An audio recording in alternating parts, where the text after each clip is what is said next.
Today we're playing Call of the Netherdeep, Critical Role, DM'd by our great Darth. We're having all sorts of technological issues. I'm going to go with that word. I like that word. So the usual. But we will get there eventually. In the meantime, I hand over to our great DM master and controller of all games, Darth. I wish I was the controller of all games. Then maybe I wouldn't get so scarred every single campaign. Anyway, welcome back to our bi-weekly, not really campaign of Call of the Netherdeep. I have today playing with me Jamel.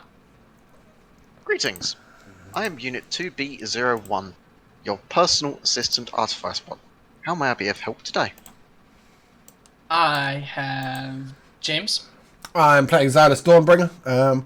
Xylus is currently a paladin / divine soul sorcerer, winged tiefling, who is out to bring justice to the evil and bring the everlight to everyone else with his good partner Binks. I have Matt. Hello, I'm Matt. I'm playing Miles, who is a human psi fighter. I have Alora. Hi, I'm Alora. I'm playing Thea. She is a wildfire druid. I'm so disappointed that we no longer have a PSI warrior. I will forever It's yeah, you're definitely saying it right, but PSI warrior with the days. And lastly, I have Josh. I'm Josh. I will be playing Binks, who is a Monk. yes, Way of Mercy monk cat person, and not the tabaxi. Yeah, I think you're right over there. I had this Skyrim cat race in my head. I was like, that's not it. It's like an xenomorph. Yeah. I am not Khajiit. Yeah, not a Khajiit. I'm not quite as furry as a tabaxi, but yes. Those things, all of those things. Whatever I just said. So, last session, for those who don't remember, we continued on the road to, however you say the city name. It's been too long, I can't remember. Bazzoxan. Bazzoxan, thank you, Laura. But along the way, you found a and some little bugs inside of, if I'm not mistaken, it was a No, it was a carrion bird. Yeah, no, it wasn't. Whatever it was. It was a carrion bird that we identified as a vrock. Actually, technically, you never identified it. Well, we identified it as players. We didn't identify it as characters, correct? Yeah. But yes. But yeah, you were able to fight it off, kill it, and then you arrived in the Hollowed Path, which is a rest stop between on the main road where caravans stop and trade, where you met some people that you had previously met. You met with Ao and her party, and you also traded a dagger that you had found in that previous encounter on the road for a +1 battle axe, which our artificer now has.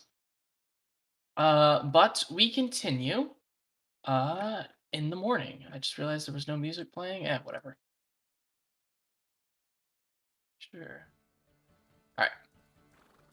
But we wake back up, still at the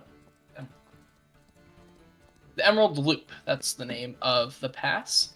As everyone wakes up, as you all sort of wake up, the caravans from before have started to leave. We're currently still at the caravan stop, right? Yeah, you guys are currently set up at the caravan stop. But the Ao and her party have already left, and the caravan that you were staying with is currently packing up and getting ready to leave.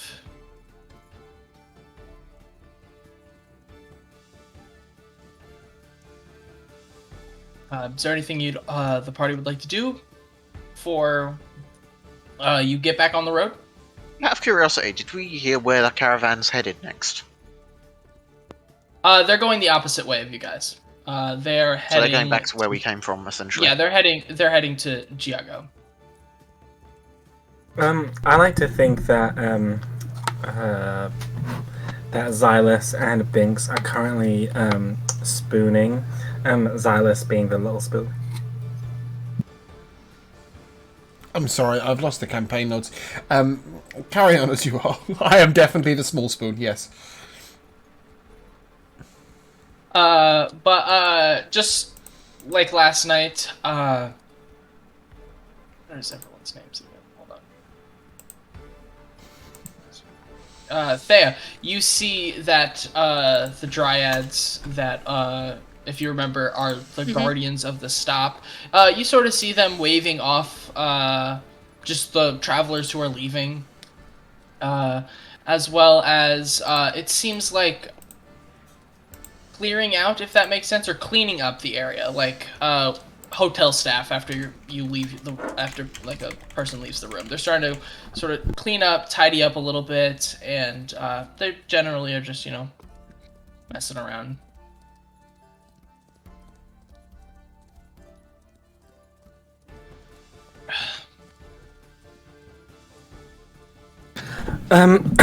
So, how many caravans are left in the area? Well, there was what was it? It was about 4 or 5 that were there. Previously, it was about 5 that were there previously, and 3 of them have already left. The last 2 are sort of just, it seems like something went wrong with, like, their wheel a little bit, so they're fixing it before they get on the road again. What about AO and friends? As soon as you guys woke up, they were long gone. If you ask around, they had left earlier in the morning than everyone else. I'm gonna get up from, I guess, the floor. I can't really call the floor bed. Bedroll. Sure. And I'm just gonna start doing some yoga, some morning yoga to relax my body and wrinkle out all the creases of the body, so to speak. Alright. So the other group has left, and instead of also leaving, you would be thinking this is the time to do yoga. Yes, as I move into Warrior 1, this is the perfect time to do yoga. I'm lazily lying in bed, creating showers of sparks and fluff sort of over him as I watch him yoga. Well, it appears if nobody is in a rush, I shall just proceed to maintain my fender. I hate rushing in the morning. I'm not gonna force anyone to leave, but internally I'm like, yo, we gotta fucking go now. But you can't tell. I'm not saying anything. No, you're keeping it to yourself. You're not sort of doing everything about the camp quickly.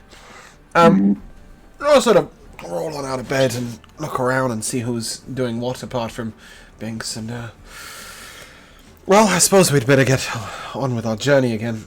At least somewhat. What's for breakfast? It's a good question. Who's cooking? I'll look sort of directly at Thea. she's grown up in the wilderness, right? Does she cook? Oh, you cooked. Am I crazy? Sometimes Binks and I can produce some shitty trail food, but it ain't good. Oh. Well, we got rations. I'm just sitting on the grass, fascinatedly watching the dryads. Completely ignoring any conversation about food. Fair enough.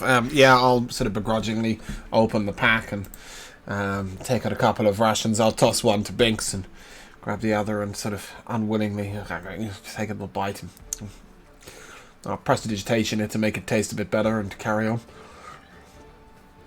Oh, alright. So you guys sort of finish packing up. Doesn't take too long. You guys didn't really unpack or anything like that. Mostly just rolling up tents and stuff like that. But you guys head back out on the road. Now, who here hasn't rolled yet? That's a good question. Rolled for what? To see if we're gonna die. Yeah. I'm making you guys roll. I've got cool new dice. All right. Probably me, James, considering I wasn't here last time. that's true. Do you have dice that you can roll? I have dice in front of me, yeah. All right. Roll me a D6. Sorry. D6? Oh, Yes. God. I rolled a 1. That's good, probably. All right. Sorry, loudest dice ever. But they're not too bad once they're in the dice tray. Almost like, I would say like an hour or two after you guys sort of leave the Emerald Loop, you come across how do I put this? I wouldn't say it's carnage, but there are corpses of monsters just strewn about on the ground everywhere. Can we look about and see if there's any humanoids? Absolutely no humanoids. So unlike before, where you could tell whatever party struggled to defeat whatever they were fighting before, and one in the encounter from last time, this one seems like whoever came across this had little to no trouble dealing with these things. Do we know what the corpses are? If they're not humanoid? Give me a perception check or a history check. I'll take either one. And this is from everybody. Would a nature check suffice for that, or? Yeah, I think I'd allow a nature check. Okay. Roll a 22 history. So 14 Alright. nature.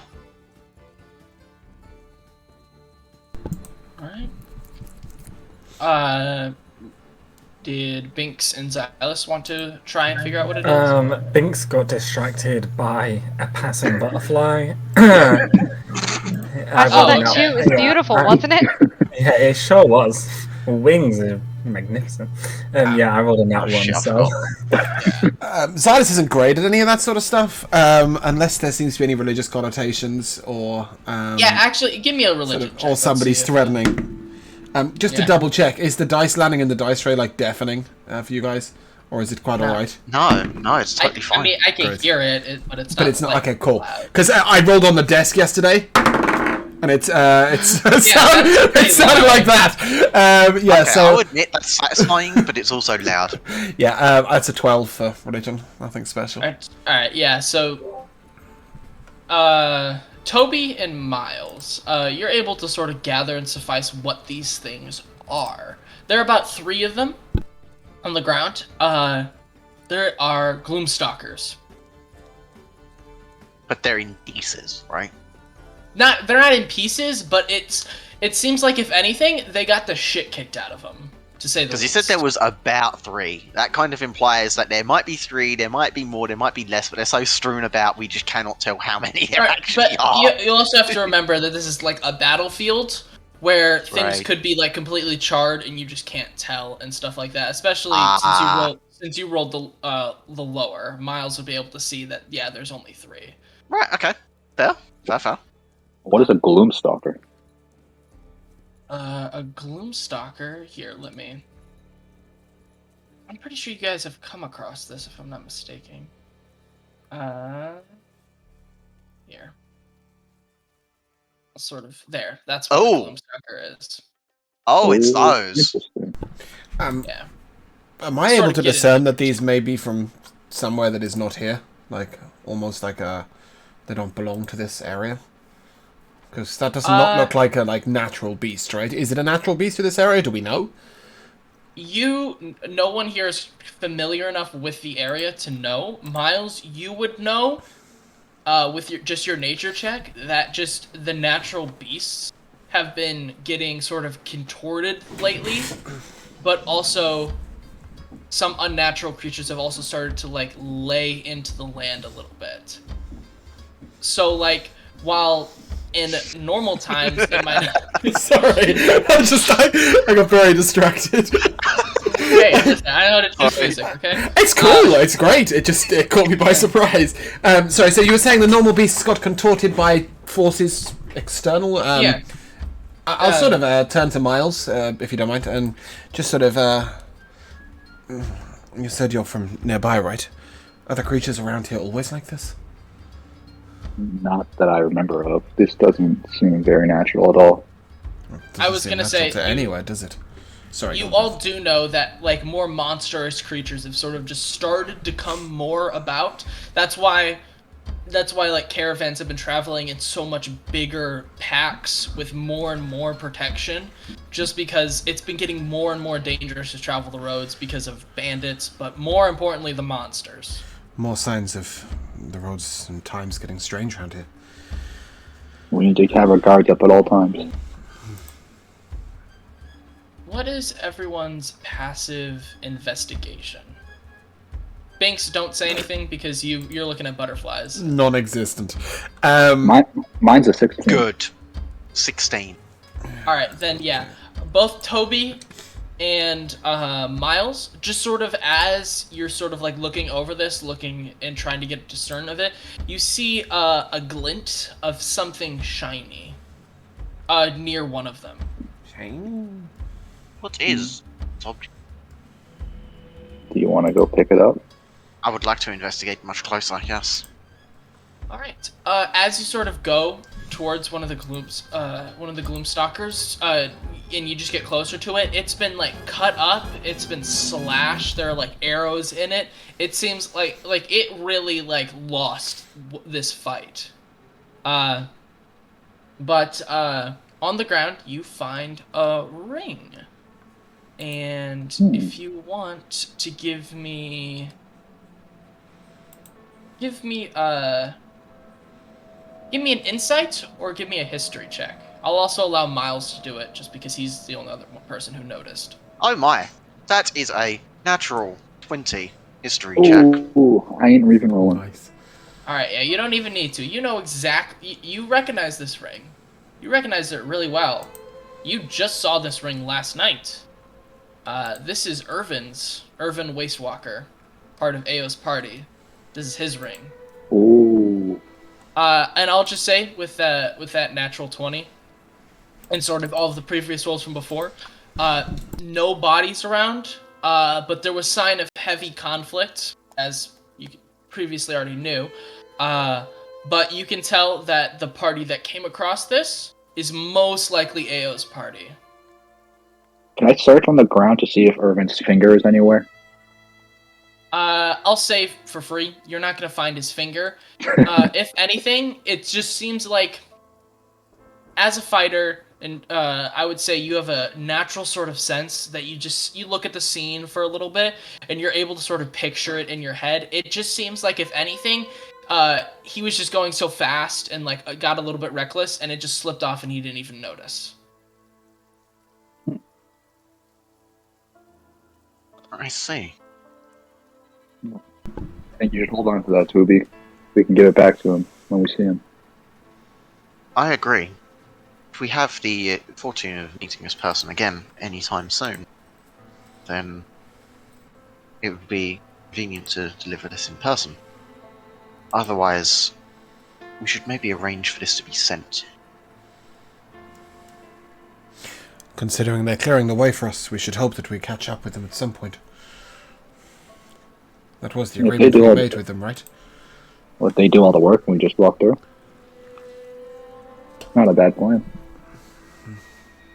Well, that's what we arranged with them, right? That they would go ahead and clear the path, and we would follow behind. Yeah, they were sort of your trailblazers. Yeah. So hopefully we will catch up with them, if only to thank them and to give back the ring. Indeed. In this Yeah, case, I shall take good care of this, and I'll open up a little sort of compartment pouch and pop that in there, safe and sound. That's now very much on my person. By compartment pouch, we kind of mean an internal compartment pouch, do we? Have you just like, Somewhat, put it yes, in, it's in very your much body? attached to me, yes. I'll sort of look over it. You sure you can get that back out? Yes. Yes, I can. Strange. Right, but with that, there's nothing really, like, upon further investigation, there's nothing much else here. There are a couple arrows, if anyone wanted to, like, check and try to get them out, but they're pretty deep in there, and none of us are really, the arrowy, shooty type, so, with that, we'll continue on. The arrowy, shooty type. Yeah, exactly. That was beautiful, Dad. Well, Alright. I do happen to have a crossbow with me, but no, I will probably never be shooting this crossbow. And crossbows Yeah. don't shoot arrows. I was That's gonna say true. they're arrows, not bolts. They are wrong type of ammunition. Yeah. Onwards. Touche. Onwards. Onwards and Yeah, upwards. so throughout the day, it's generally a pretty, this sort of leg of the journey has been just a little bit more like darker, a lot more clouds in the sky. It rained. It like as soon as you sort of left the scene of the Gloom Stalker battle, it started raining, stuff like that. So that night, who is taking first watch? I shall. Oh, don't you normally take the middle watch? Didn't we work that Oh, one sure, I out? can take me to watch. Yeah, I Yes, think what fine. we worked out is that myself and Binks would take first watch, and then you would take the middle, because you only need 4 hours, right? And then Yeah. Thayer and Yeah. Miles took the morning watch. That's how we did it last time. So if we just stick to that, it makes a lot of sense, right? Yeah.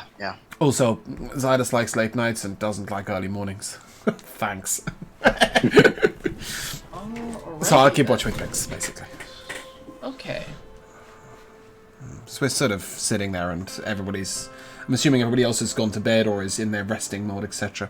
Well, before that Oh, okay, happens, the sort of fire's crackling as you just hear some sounds of animals off in the distance. You all notice something peculiar, to say the least. Is it a A horse? dying horse? Such good Oh my timing. god. I mean, shit, we weren't allowed to purchase horses. Why are they suddenly catching up with us? That So, is my one of- main aim in this campaign, by the way, is to ride a horse. Ride a horse? I'll Alright, get there. I'll never let you do it then. Joke's on But, you, I can turn into one. Alright. Well, he's technically not riding a horse, he's just riding you then. That's a good story. Alright. Oh, steady on, steady on. But, Why do you think we want to go and watch first? as... Oh my fucking god, you guys. Let's get We back. won't be watching the surrounding areas, I'll tell you that much. Fucking hell. As What the is sort this of- group? As the sort of fire crackles, anyone who's looking at the fire currently will see it sort of start to become, how do I describe this? Warmer. Becomes redder. And sort of like the moonlight that is shining on sort of like the plains that you guys are on right now. It starts to go red. As you all look up to investigate, you see the smallest, Exandria's smallest moon, begins to flare a bright red. I'll turn to everybody. That's not just me, right? You all seeing this? Are we not sleeping? See that? This happened like you guys sat down, sort of finished, and everyone's starting to gear up for watches. Oh, okay. Yeah, but everyone's still awake as of now. May I take a closer look and see what's happening with this fire? See if it's something physical happening to it.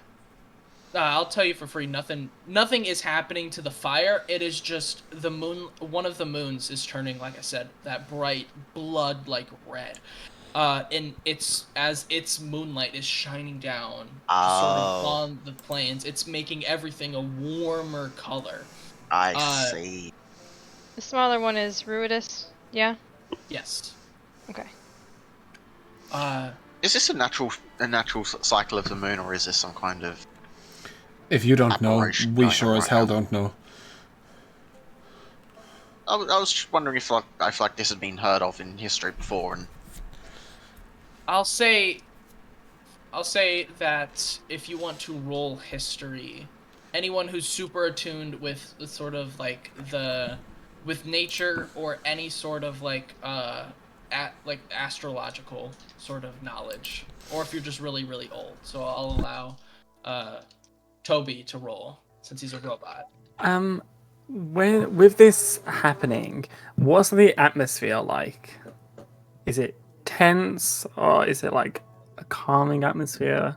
It is. I'll say for Xylus and Binks, it is intense. You get this sense of like evil is like raising its hand over like the world right now. I'll stand up and sort of draw my sword, the Everlight, and I'll sort of put my hand on Binks, casting protection from evil and good. And something strange is in the air. Doesn't feel right. Yeah, I'll motion with my hand and like my mask will appear on my face. And I'll just like turn to everyone. Be on your guard. And, like I'll be like looking around like ready if anything like pops out or anything. Just to let you know, Josh, we're getting feedback off of your mic. I don't know why. And that is a 25 history check. Alright, yeah. So I'll say, Toby, you like sort of like look into your data banks and you're able to sort of, what's the word I'm looking for? You're sort of able to like remember or like pull up like files that you have of like times people have talked about things like this where they're traveling on the road and then like it seems like one of the moons went like blood red and then for some reason they just felt like weaker and everything. It felt like all of the joy in the world was gone, but these events happened so few and far between that like no like detective or no one was ever able to draw a connection to why it happened. And it never happened on a big enough scale to like be. It's more of just seen as as madman's hallucination, if that makes sense. Because most of the stories had come from people traveling, one or two of them for traveling for long stretches of time. So they just assumed that like they must have just like lost it a little bit on the road. Yeah. But it's from what you know, it has never happened on. Basically on this many people, I'll say that. So the records show that it has had a psychological and possibly physiological effect on people, but uncertain as to what. But it's definitely affected mood. From what you said, right? Yeah. I'll say after like about 10-15 minutes of this, sort of subsides and everything goes back to normal. Like you wouldn't have even been able to tell anything had happened. I will say Xylus and Binks. Xylus, give me a religion or an arcana check.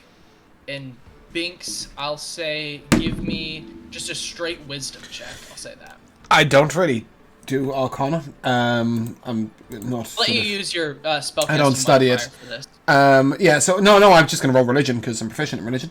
It's an 8. It's an 8, and Binks. I got an 18. 18. All right. You feel that everyone around you has some lingering presence on them. I'll say, Xylus, if you want to activate a divine sense, I'll let you roll with advantage on this, because Binks isn't able to get anything else off of it. So, James. Sorry, did I misunderstand something there? Can you repeat? I said if you want to burn a divine sense. Oh, your divine senses, I'll let you roll with advantage on that. Yeah, it's an 8. It's an 8. Alright, we don't know. I don't know what's going on. In all fairness, I think like Xylus is probably more on the defensive, getting ready to guard against anything that happens. Yeah. He's not really the investigative type. He's sort of trusting to either Binks or one of the more intelligent party members to discern the problems. He's just ready to sort of, and if anything, he's probably saying a quiet prayer under his breath, sort of, Everlight, guide us, Everlight, keep us safe, Everlight, protect us from any evil that might be in the world, that sort of thing, just constantly. Do we feel any different? It's sort of as Toby described. You all just sort of feel a sense that you're a little bit, like, physically drained, if that makes sense. I'll just sort of tell you out of game, you've all been cursed. Spoiler! Well, it is Jesus going to be Christ. really important. But you all have disadvantage on all saving throws or ability checks. So all saving throws and ability checks? All saving throws and ability checks. Okay. I won't tell you how long it lasts, though. Great. Oh dear. Does that apply to Binks as well, even with the protection versus evil? Just curious. I don't know if it makes any difference. Because it can sort of... Yeah, I'll say roll me a d20, and I'll say, then tell me what you rolled, and I'll let you know. Lucky number 13. Number 13. Binks, you just have disadvantage on ability checks. I'll say that. Okay. He wasn't able to completely save you from it, as it had already started by the time he casted it, but it was able to protect you from one of the harsher effects. But then for the rest of that night, it is, on everyone's watches, it is one of the quietest nights that you've had on this journey. Assuming that the others do manage to get some sleep, I'll sort of, as Binks and I keep watch at first, I'll turn to him and, it's a strange night. What do you think it means?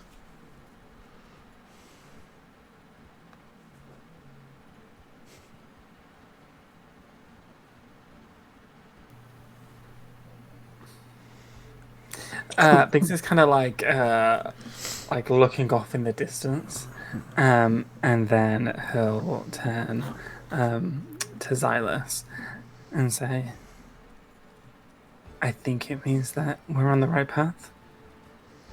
Surely no evil would come to us if we were doing nothing. This is true. And we do journey to protect others from that evil and perhaps even discover the source, I guess. I couldn't help but notice our companions seemed awful relaxed about it. Well, it's possible that we're more sensitive to it. Being gay and all. What? I don't really say that. I gathered as much. Yeah, it's possible. The changes in the light of the Everlight. We've learned to read those ripples, I guess, to a point. I can't help but feel like we're becoming captured in this prophecy with the rest of this group.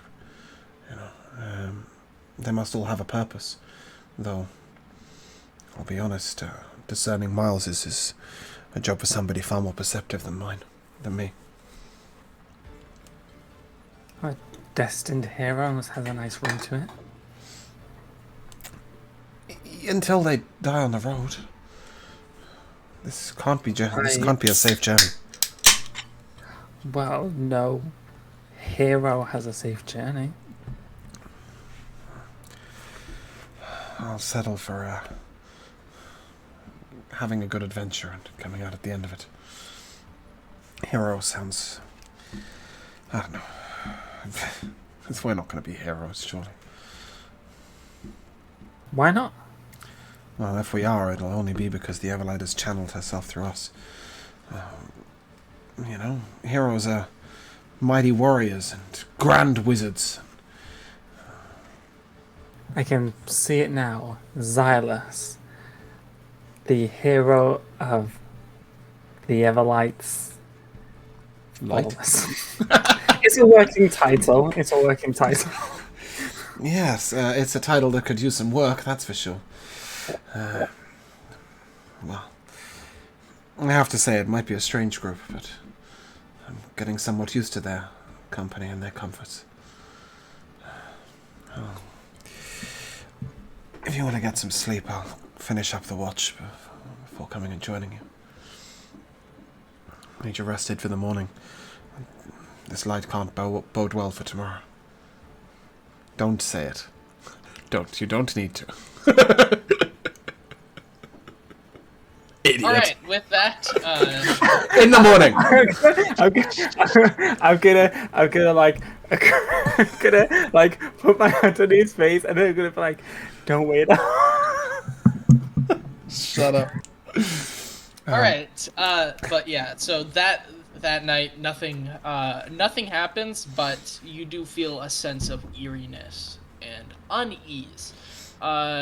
Anyone who tried was able to get enough of a night's sleep to effectively take a long rest. Not like any of you needed it, but regardless, the morning comes and you hear just the crackle of lightning and thunder as it's strong enough that you can smell a storm is coming.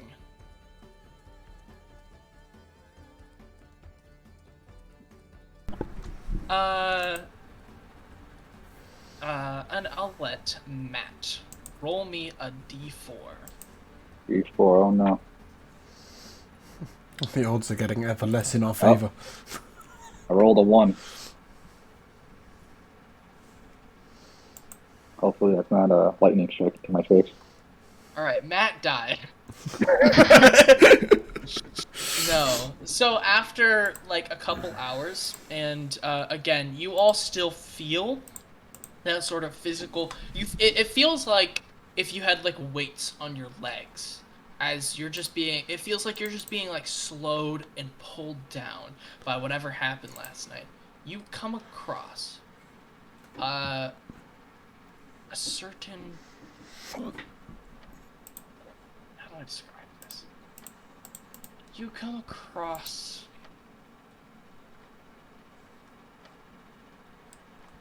give me a perception check. I don't mind who it is. Just I want someone to give me a perception check. Is that 24. disadvantage though? Oh, with disadvantage? It is a disadvantage. 17. 17.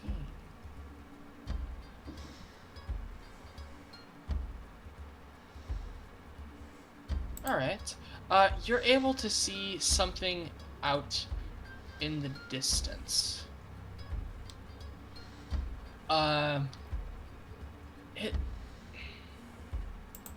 It's hard to see. Because just like how you feel like your movement is just being slow, it feels like something's like cupping your eyes and making it harder to see. But you could swear it reminds you of something you saw yesterday. You can't quite put your finger on what, though. Like a possible creature, or... It's very much a creature. Do we all see the creature? It's just her that's trying to work out what it is, right? Yes. I'll It's put just my hand like, on yeah, it's just- Thea's shoulder and just sort of say, can you make out what that is? And you can add a d4 if it's any help with guidance. Should I roll a new check? Yeah, I don't know. and you can add your you roll me a perception or an insight, they're probably the same for you, but whichever one's better. At disadvantage with a d4, right? Oh, Yes. that was a nat 20. Feels bad. You all are over here. 14. Do you want to put your tokens on? A 14? Yeah, you're able to sort of get a sense. It reminds you of you could have sworn that it was whatever the thing is that you saw yesterday on that, like the three things that you saw that the other party had come across. The large winged creatures. Yes. Gloom the large Stalkers? winged. Yes. Yeah, Miles identified them yesterday, right, as Gloom Stalkers. Mm-hmm. Yeah, cool. He did. That music worked out well for you. Yeah, okay, cool. Well, Where the other do, group sorry, had no problem fighting them. where do we see them, Darth? Are they over the bridge? It's like they're flying around currently. Okay, cool. Sorry, I was just confirming. I was a bit confused there. Yep. Yeah, they aren't like directly in your path, but you sort of see, you see the one that you can see is like flying overhead and stuff like that. But you do get a smell, Okay. and it's sorry. like it is like rotting corpses. As soon as I notice that, I will turn to Binks, Unit 2B01, and Miles, and I'll cast Bless. So for the next minute, whenever you make an attack roll saving throw, you can add a d4. Alright. As soon as you do this, that Gloom Stalker that was flying overhead immediately, like, it's like... It'll notice. I've just read them 3 of them in gold magic, so I'm not gonna... more of... I'll say that as you're sort of casting it, you get a sense that, like, your magic is, like, acting a little bit like a homing beacon. As Sick. the creature immediately snaps his head to you, and then it begins to sort of fly and dive down towards you. Great. That's exactly what I was going for, honest. We shall meet them in combat. It Let sort us of... hunt. Yeah, so it sort of, like, flies and arrives, like, right where the bridge is, sort of sitting on the other side right now. And it's... You get... I'll say for free. No one has to roll for it. It is waiting for you. Sick. We'll greet it with combat. Like he said. Do you want an initiative roll, Darth? Yes. Give me 1 minute, though. Yeah, cool. I know that feeling. Roll it just yet. But initiative is a ability check, yes. It Oh, don't is. say that. I've just rolled a 19! It is an ability check, yes, stuff. Yes, it is. However, I do think that means you can add bless, right? You do. You do get. No, that. it's attack roll or saving throw, not ability check. Oh, it well, is. fuckity do now. And if I cast guidance, my bless will drop. That's alright, I rolled a 17 to go with my 19, so I'm happy. Alright, so you got a 17? Alright. 19 in total, 17 on the dice. 19? Alright, everyone can roll their initiatives now. Oh dear. Don't forget disadvantage, guys. Yeah. Oh, I've rolled initiative disadvantage? Oh, that's It's an even ability worse. check, yeah. Can it be worse? I don't know. No, it's There's just a a nat Oh, one. no. You could have gotten better. Miles got a nat 1, I think he said, though. Yeah, you did. Josh disadvantage, yeah. Oh, no, he doesn't have yes, he does, yes, he does. You don't have disadvantage on saving throws, right? But he does have disadvantage on ability checks. Yep, it was saving So- throws you're able to protect him from. To confirm, that is a 6 initiative. Just because it rolled twice for me. Just to let you know, Beyond 20 is now integrating an actual button at the top of your character sheet. You can now either select disadvantage, normal, or advantage. You can also press the settings button and get little hotkeys. And then you can roll it with shift or alt or whatever. Oh, Yeah, it's all very You can cool. also that's right-click. nice. Yeah, you could, but you've been able to do that forever, right? Right-clicking is just the D&D Beyond thing. I have a feeling if I do that, it doesn't go... Yeah, if you right-click, it doesn't always go through to D&D Beyond. It depends on what you're rolling. Whereas the new control and shift, it's Beyond 20. So, Alright. anyway. Cool. But, Xylus, you are... I do the like first butts. act. I shall look at the creature. I shall step 10 foot forwards. I'm also going to fly up into the air a further 20... What's my flying speed? 20 feet, yep. And then I'm going to look down at it and sort of I'll point my sword at it and a sort of wreath of golden chains circles the creature. He needs to make a strength saving throw. Alright, give me a perception check while you sort of... When you glide into the air. That's a 4. Alright, yeah, you don't... Nope. Everything... You only see it. You kind of see that there's, like, a camp in the background, which you kind of... can try to assume that that's where, like, the rotting corpse is coming from, but other than that, you don't got anything else. Not particularly he got a interested in it. 15. He got a 15, he can re-roll that. And he'll take the lower roll if it happens. I'll use my reaction. And Alright, it's Thea still got will a have 15. okay, Thea will have advantage on her next roll. Okay, bear with me a second. On a successful save, the target takes half damage and is not restrained. Okay.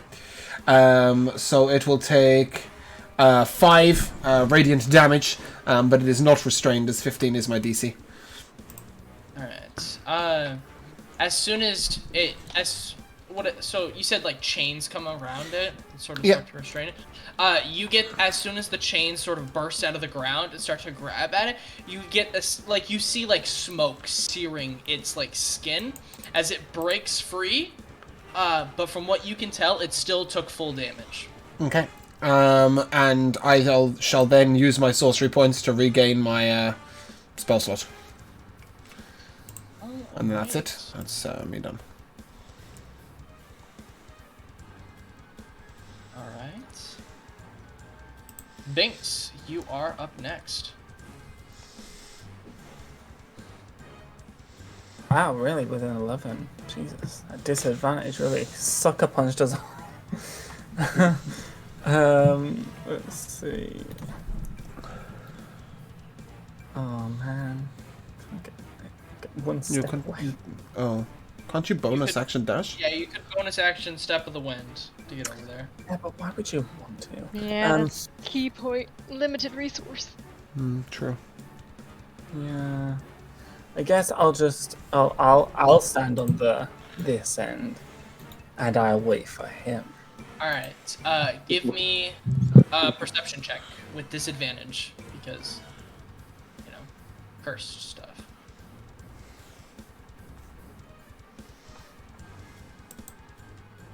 This music makes me really uncomfortable. An 8. It's just so you're not able atonal. You're sort of able to get a better sense. There was clearly some party camped at the other side, but they are now dead. So you're not able to tell much more than that. Is that it? Yeah, that's it. All right. Dea, you're up. Okay, I'm gonna hold my hands out, and as all my markings start to glow, there's gonna be a massive beam of moonlight that pops down right on top of him that looks like a flaming sphere because I don't have a moonbeam asset. Right. What safety throw does he have to make? At the start of his turn, is there any cover around me? You guys are kind of, like, it is what you sort of see, right? There's, like, rocks sort of right here, but, like, you know.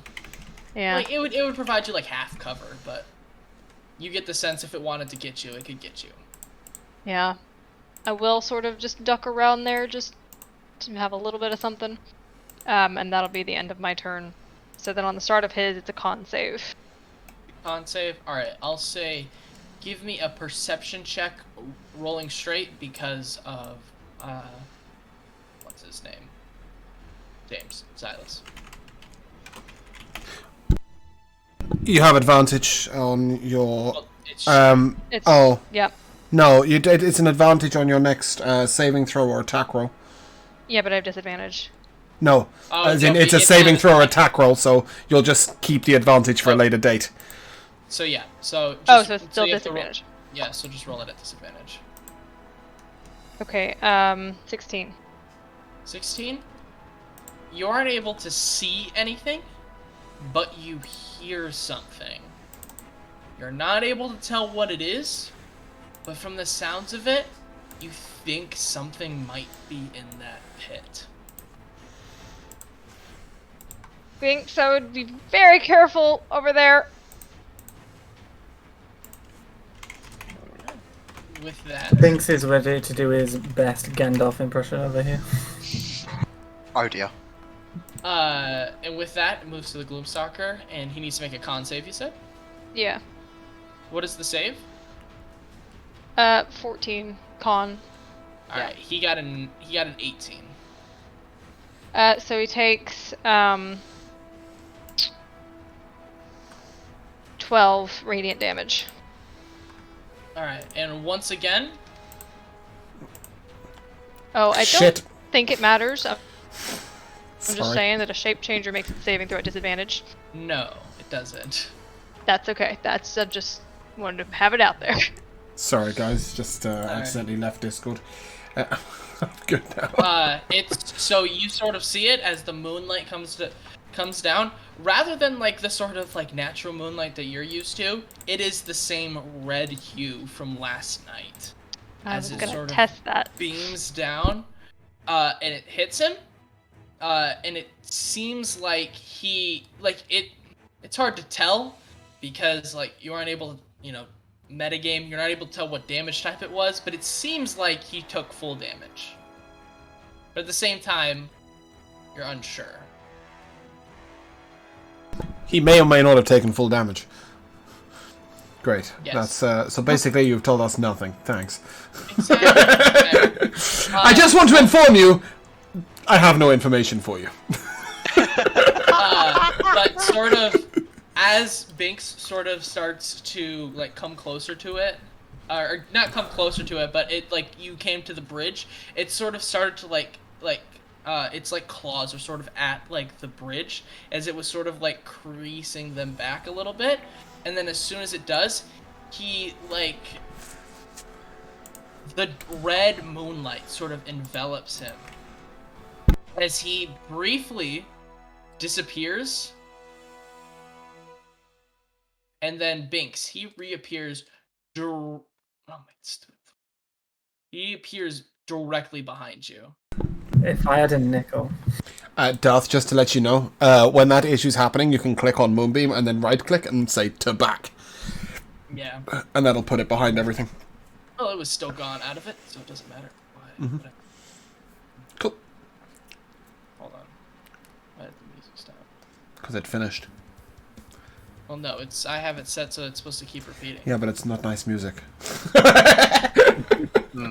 Anyways, as soon as it sort of like lands and like it like red mist sort of lays like hoofs from where it was, it'll sort of reach its arms back and then screech out. I need everyone. Can we get an idea of what that sounds like, please? No. No. I'll find you a sound clip later. I'll send it in the chat. But I need everyone to make me a Constitution saving throw. Don't forget to add your d4s. Laura, you will roll an advantage. Or straight, I guess, because we're all Straight rolling roll. a disadvantage, right? What save did you say you needed? Constitution. With disadvantage, right? Yes, with this. Plus a d4 for those who are blessed. I got a 21. 20. You rolled straight, Josh, and you didn't use bless. I don't need to use bless, true. and I did roll straight. True. Yeah. You can use bless every single time, by the way, as many times as you like, so it doesn't affect anything. Okay. I got a 4. Silas got a 4. What else? Oh. Did I get? Sorry, I got 20. a 10. I'm sorry, Thea, I couldn't hear you. James kept talking. 20. 20. Miles 9. and Toby. That is a 14 Constitution save. All right, Silas and Miles, you sort of your eardrums basically like burst as you are stunned and paralyzed currently. But what's worse is what comes around as soon as he does it. Am I stunned and paralyzed? You're paralyzed. Okay. Mechanically, that just means we skip a turn, right? Yes. And hits against you auto crit. Well, as it sort of Oh, does this. that's the end of bless. Less over. Yeah, I'm paralyzed. Sorry. As this screech goes out, Miles and Toby, Miles and Silas, you aren't able to notice what's going on, but for everyone who wasn't, arms just start like ripping out of the ground. Right here. I just realized Miles is not on the map. Here, hold on. There we go. Oh wait, do I need to make that roll for my Steel Defender as well? Yeah, you do. Steel Defender, would that have disadvantage as well, or? No, because it was I'll say no, just because, that'd be awkward. The Steel Defender rolled a 10 Constitution save. Alright, the Steel Defender is currently paralyzed as well. As the screech balls. sort of goes out, bony arms just rip their hands out of the ground as skeletons appear all around you. And I gotta roll initiative. Just realized. 15. Are these undead dancing? They're not dancing. So we can cross off that this is Tula. Yeah. But with that, the Gloom Stalker sort of settles a little bit. As that is the end of its turn. And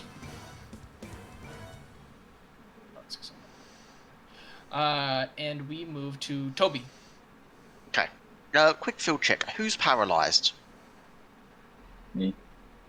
Miles. Xylus. Xylus, and your... Thea? No. What's that effect that Thea's got then? Concentration. Ah, right. Yes. Okay. So... Paralyzed means they automatically crit. They can't even miss the hit somehow. They can miss, but if they hit, they crit. Alright. Okay. Then... I will... as a bonus action, go ahead and dump adrenaline on Xylus, because Xylus is guaranteed to be hit. So you will gain +2 AC till the beginning of your next turn. Hopefully that might make a little bit of a difference. Thank you. Alright. And for my action, I shall take a swang at this one here, which is on Miles. Alright. That's going to be a roll with disadvantage of the battle axe, correct, Amondo? It is, unfortunately. Which is just fine. Don't forget blessed. No blessed. Ignore that. That is a 16 to hit. That will hit. That would be 12 slashing damage. You sort of just, as you sort of, like, give the adrenaline to Xylus, you turn around and then just bring your axe down on it. You're almost able to just blow it apart. But it seems like something is holding it together. It's not dead. Oh! Oh dear. Okay, then that is me. Alright. Miles is currently stunned. So we move back to Xylus, who is also stunned. And it is now the skeleton's turn.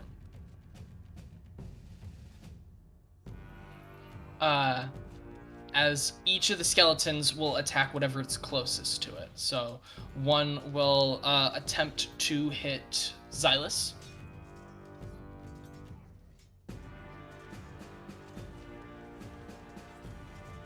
With a crit.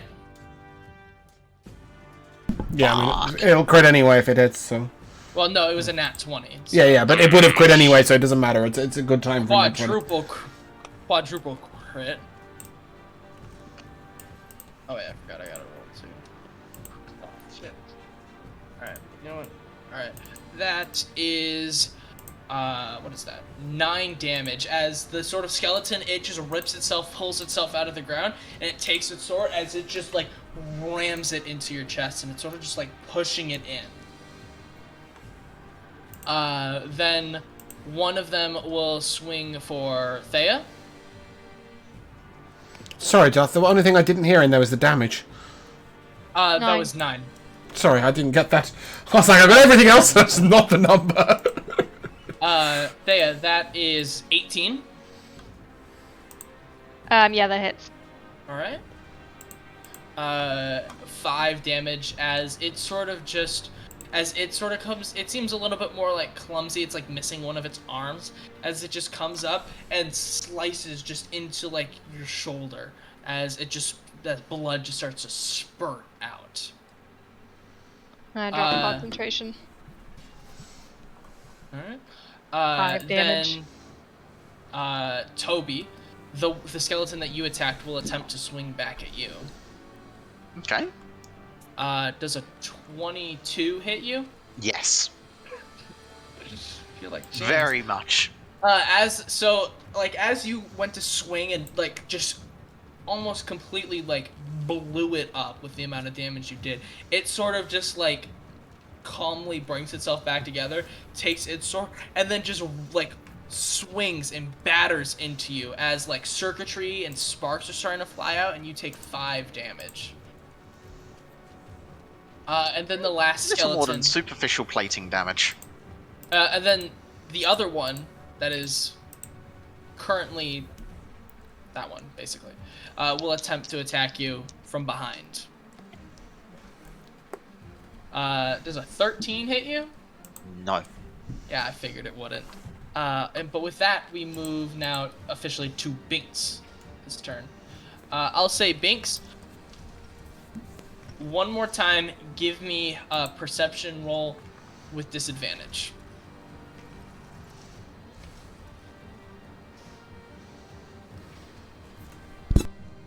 That's a 16. All right. You sort of like, even though like the current opponent in front of you is there, you sort of like, as you're sort of briefly turning, you see 2 red eyes in the cavern. As you look, and you sort of stop and turn to look down. Oh jeez. I don't think if I go down there, I'm coming back as a white wizard. So I'm going you see to... You see another Gloom Stalker down there, and it sees you, and it starts climbing up. Oh my goodness. Never been pursued like this before. I'm going to go to its brother. and and I'm going to hope that if the party can deal with those skeletons, I'll try and keep this overgrown bat away from them. Jamal, it ends after a turn. Okay, so the Steel Defender is now. Oh, so I'm no longer paralyzed? Okay, cool. That's worth knowing. Yeah, that's why I was saying it was a crit, was because the skeletons went after you. Right, so the I understand. paralysis would have worn off by then. Ah, right, so the Steel Defender could have actually taken reactions. I didn't know that. Okay, Yeah, that might have helped me. sorry. But, oh well. Yeah, it's fine. Well, I'm the same. It's fine. 5 damage is 5 damage, it's whatever. Yeah. But Binks, what do you want to do? I am going to punch it in the wing. All right, it's currently not looking at you, so roll straight. That's a 24 to hit. That'll hit. That is 9 bludgeoning damage. And then I will bonus action uppercut it. All right. You said it's just plain old bludgeoning damage. You don't have any other like modifiers to it. If a modifier, but I... Well, I mean, like you don't have any like. There's any elements there's going no into it? damage Okay. involved other than that, Yeah, unless he no. puts radiant on it. Yeah, no. Well, that's my point. Is he adding radiant damage? No. All right. So then 21 will also hit. That's another 9. Rolling all the max damages. Good. You need it. As you sort of just run up and then just start like laying into it, you see like it lift up its wings and its face turns to you, and it's hard to describe, but it's a monstrous face as it just sort of like roars and screams at you. Just like that. Is that your turn though? Yes. Alright. Thea. Okay, I'm going to summon my wildfire spirit in this location. So Okay. I need deck saves from these 3. Alright.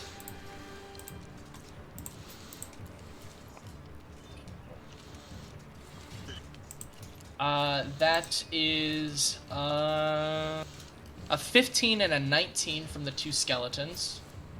And Are then they swinging at fire? The 19 No. can there's reroll. saving rules. The 19 can reroll. Toby will have advantage on his next action attack or Then that's another 15. saving throw. Ugh. The Gloom Stalker got a 10. Okay, so the Gloom Stalker take the whole 5 fire damage, Oh. and the skeletons are 2 fire damage. Oh. Alright. Oh, yeah, I forgot to update it. Give me a second. So I just update this real quick. And you said 2 fire damage? To the skeletons and 5 to the Gloom Stalker. Alright. Sort of just as it, like, it's a dog, correct? Yep. As it sort of just bursts into flames and the flames go out. The Gloom Stalker doesn't really seem to notice. It's still more interested in Binks as it did the most damage. But the 2 skeletons, you sort of see like what little tatters of clothes it still had just light on fire. And now you're dealing with flaming skeletons. Great. They still took the damage, but they're skeletons. They don't really care. I'm gonna move in here, and I'm gonna have her move in. Okay. And then as my bonus action, we're going to fiery teleport and move all of us up basically 3 squares. What are you doing? I'm sorry.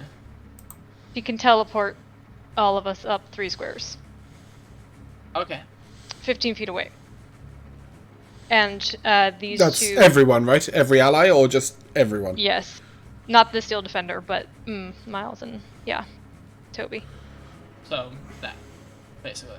So it's another dex save as well from those 2 skeletons. That's a 14 and 18. Okay, they both take plus 4 fire damage. 4 fire damage again? Alright. Yep, they generally don't really seem to mind all that much. That's my turn. Alright. And we move back to the Gloom Stalker, who immediately turns, and as it finishes screaming at you, Binks, its jaw sort of like snatches out as it attempts to bite you. Does a 25 hit you? Does a 25 hit me? Yep. Are you crazy? No. Of course it does. No, it definitely doesn't hit him. Okay, alright. I'm pulling a James here, okay? To be fair, there's always ways of making things change. You know, if I had a reaction, I could still rebobs it, for example. So, you know, it's still worth saying every time. As it sort of bites at you, you take 14 piercing damage as its jaws just clamp onto you, and then you feel like it's like venom gets shot into your body as you take 6 points of necrotic damage.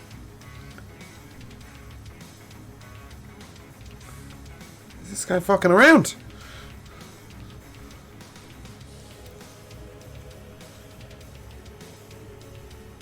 And as it sort of like has you still clamped in its jaws, it will sort of like start to flap its wings, and then it'll just sort of fly straight up about 30 feet into the air with you. With And him? because it's in its... Because remember, the Gloom Stalker has its jaws clamps around Binks right now. And so it just flew straight up to prevent anyone else from trying to get to it. Shit, can I just roll something back a second? Alora, when you teleported us, what was the radius of the teleport? Like, what was its range? Because I'm 20 feet above us. No, you you fell to were the ground because you were here. stunned. Oh, of course I was, yeah. Sorry, yeah. Okay, that's fine. Yeah, that's fine. You do have to be willing, so if you didn't want to move, anybody who didn't want to move can stay. No, that's fine. I thought I was in the air and I'd forgotten that I'd fallen to the ground. Cool. Thank you. But with that, it'll sort of just it'll sort of just like hold you in its mouth as it just sort of like glares down at everyone else. And we move to Toby. Okay. I shall.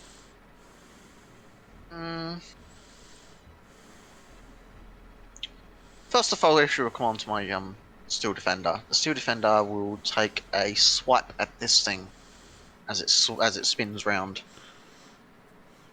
So that will be. Defender rolls at disadvantage as well, correct? No, because we said that it wasn't there during the whole cursing thing. Oh, yeah, I forget. It's just me disadvantage, right? Yeah, okay, so the Steel Defender... Well, never mind. The Steel Defender doesn't hit. It's going to be an 8 to hit. I don't think that hits it, does it? No, it does not, unfortunately. I had a feeling. So that thing's just flown off with Binks, or it's now hovering with Binks, yes? Indeed, yeah. I will sling a spark its way. That's just a straight roll now, isn't it?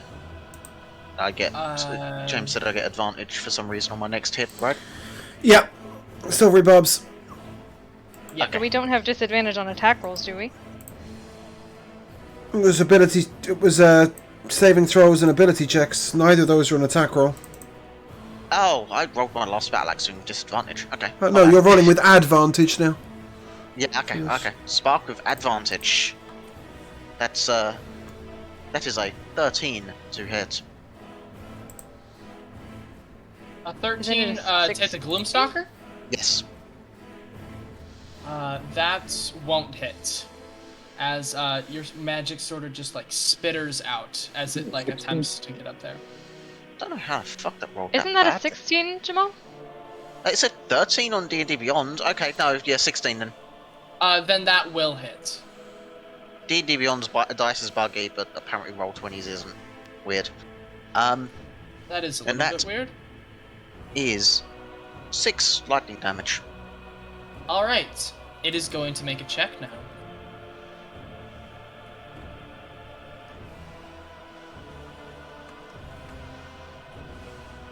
Binks, you feel as it gets hit by this lightning, it sort of howls in pain, and you feel its jaw begin to loosen a little bit as it sort of like rears its head back down and it lets go. So you don't have slow fall yet, if I remember correctly, so you are now falling 30 feet. So you're 30 feet up and you're falling right now. Oh, honey, I hate to disappoint you, but I sure as hell do. Alright, good, because I was actually worried I might kill you. No, cats always land on their feet, idiot. Good. Alright, well, you're still in the air right now, so... is that your turn, though, Toby? I think what I will actually do is I will advance upwards to sort of provide a little more protection for Thea. Just stand in a way as a big shield wall type thing. And that'll be me. Alright. Miles, it is now your turn. I think she's holding some good and ultimate. I'm going to move right here and swing. And swing? Why do I Alright. have a plus one great sword? Do you remember? Because of... what's Me. his name? It's an infusion. I made it It's magical. Artificer Infusion. That was permanently though. That was just temporary. It's yeah, every yeah, day. we're good. So he just yeah, I'm maintaining it. Alright, well I'm swinging. Do I have advantage with the metal dude on the other side? No. Yeah, well, You're still at disadvantage because... no, there's no disadvantage on attack roll. Oh yeah, that's true. Alright, well I missed. Well, That's what'd all you I can roll? do. That one. Alright, yeah, you sort of, as, like, your sort of ears and, like, just your senses start to come back to you a bit, you sort of just get up and try to, like, swing at the skeleton, and it's just a swing and a miss. That's it. This is the most stubborn skeleton I've ever seen. Well, to be fair, he missed. All right, like it's not. I It's hit not the guy fair. so hard, he's like just hanging on by a bit of sinew, and he just cannot die.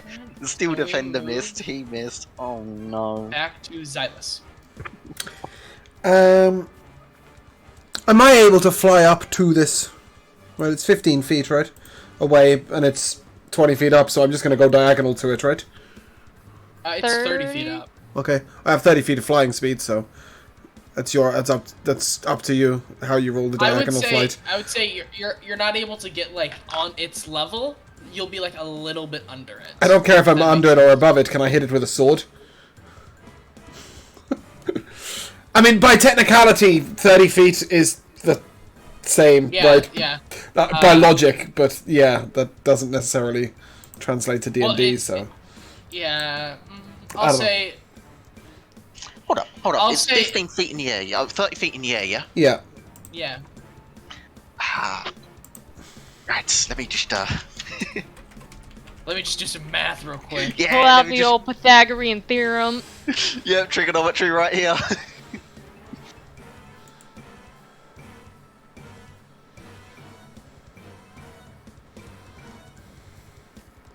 Is it... all you have to tell me I'll say is you it can. further than 30 feet? Yeah. I'll say that you can, but you're having to like push yourself your wings. Like I won't make you like a dash or anything like that, but it's like you're. Well, I also pushing have, yourself- 5 foot of reach, so you can roll it however that way. Okay, cool. I will hit him with the sword, and I will say as I do so, consider yourself judged. And I shall make my swing. Oh, hello! It's a 19 on the dice. That is a 24 to hit. That'll hit. So that is 11 slashing damage. All right. And I will apply to that a second level smite, because I think we want to get this over, and I don't like the fact we just dropped my husband. So that's a 3d8, is that right? I can't find smite. It's the only thing I can't find. Yes. It would be Divine 3D8. smite, divine smite, divine smite, divine smite. Yes, it's 3D. I know it's a 3d8, but that doesn't mean it shouldn't be on my character page somewhere. It should Now- be at your specials or extra. Yeah, it would be nice, wouldn't it? Anyway, what I would like to know is he undead or a fiend? He is. Oh, I thought he might be. Okay, so in fact it will be a 4d8. So that is 5, 12, 16, 22 damage, 22 radiant.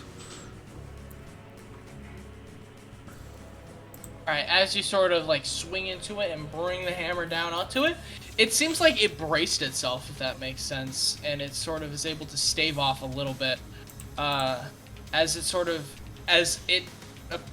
is ready to do aerial combat basically with you now. Okay. Does it seem like it likes the radiant damage? Is it happy about it? We have already established that it seemed like even though it was like it passed the save, it was able to break out of the change, it still took that full force. Right, I see. Sorry, so you're saying to me it takes more from radiant. Holy shit, it just survived me hitting it for 40 odd damage? Okay. Jesus. That's a problem. In that case, as a bonus action, I shall... Oh.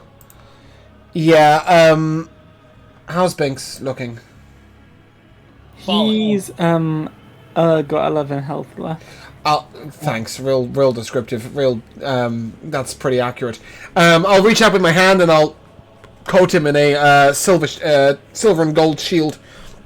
And I'll cast Shield of Faith. You have +2 armor class for the next minute. And that's my turn. Alright, as sort of you end your turn, that Gloom Stalker from before, it makes it, and it pulls itself up, and it starts to get ready to screech, but sort of as this has been happening, you guys haven't been paying much attention, Ao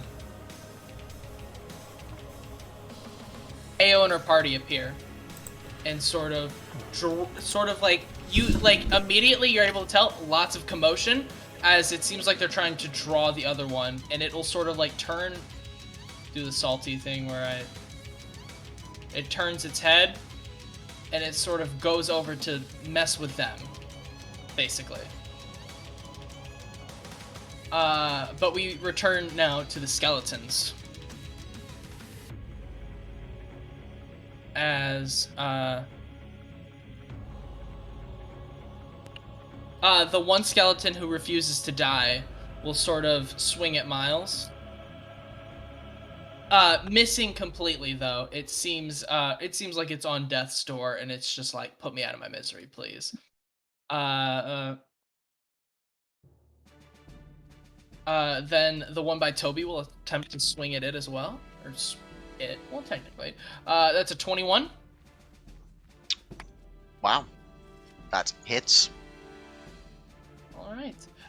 And it deals 7 damage as it sort of like takes its short sword and then just like shanks it into like the other side as more sparks and wires just start to like sort of come out, and getting more and more damaged. This is not appropriate.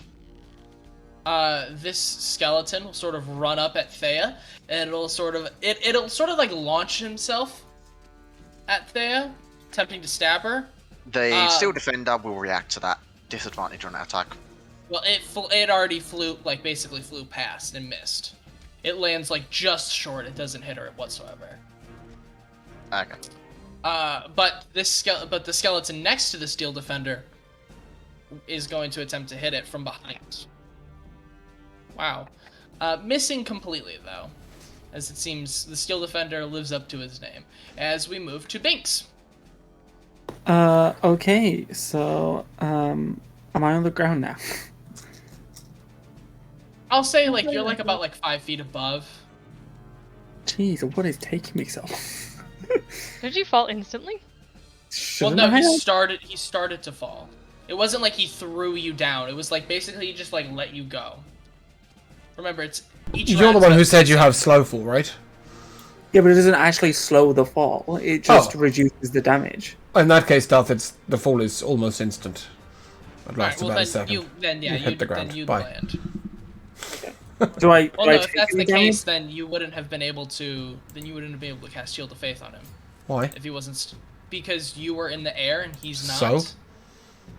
Oh, because you said you coated him in light. I thought you were. Yeah, no, I just put my hand out and the light go, Okay. woo! Alright. Then forget I said anything. It's your turn, Binks. Do I take any falling damage? Well, if you have Soul Fall, you don't then. No, it just negates an amount times my level. So if it's more than that, I'll still take it. Well, The that's max okay, you the could have extra. taken was 18, right? 3d6. Yeah. So Yeah, you're but Okay, you're- yes, I'll yeah, negate so it wouldn't all. have mattered. Yep.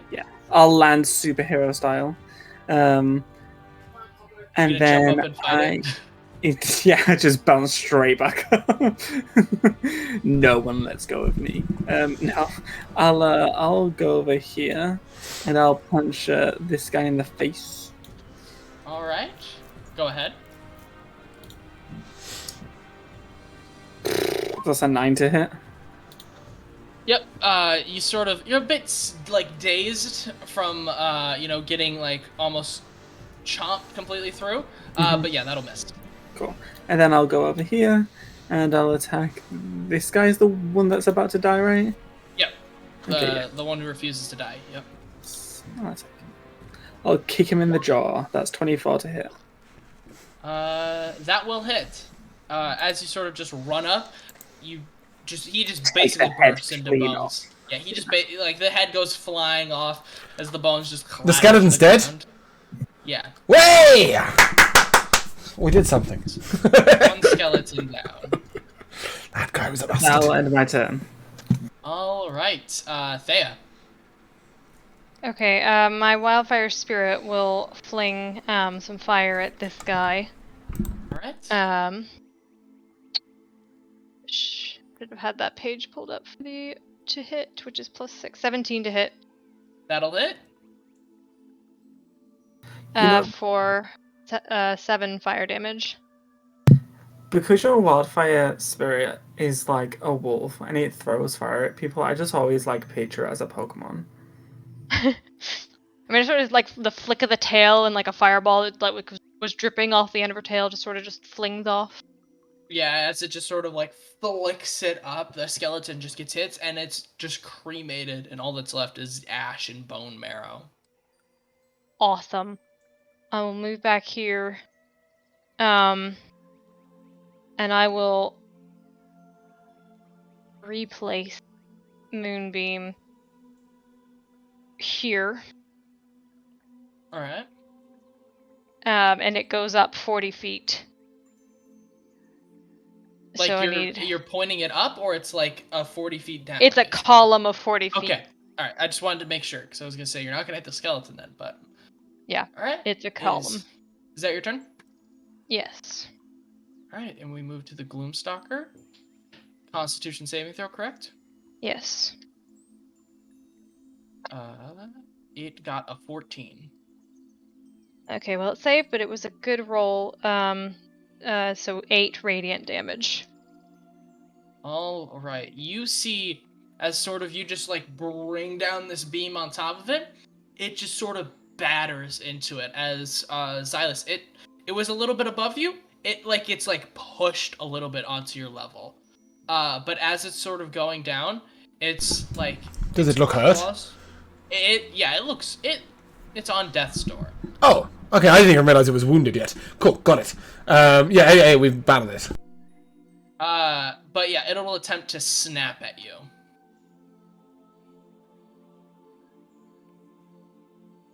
How rude. That is a 21 to hit. Yeah, go on then. I can stop it, but I don't want to. It's my last spell slot, so. Go on. As it sort of gets pushed down, its claws just clamp around you. Its claws. Its jaws clamp around you. Your wings instantly go back as you feel your ribs crack and partially puncture your lung. You take 25 damage. It's okay. And then, as it's sort of like still in that free fall sense, it sort of Hold on. Sorry, am I still on disadvantage with saving throws? Yes. Okay, that's 21 on the con save. So, Shield of Faith is still up. As it's still falling, because the moonbeam caught it off balance, it attempts to basically just sink its claws into you as it just begins to plummet to the ground. Oh, okay. Basically accepting its death. Mm-hmm. That's a 25 to hit you. I'll use my last spell slot. Silvery Bubs. Reroll would take the lower roll. That is a 20. Jesus fucking Christ. Fuck off. I have made it reroll. It just doesn't care. Just doesn't care. Yeah, I don't have shield. That is gonna hit.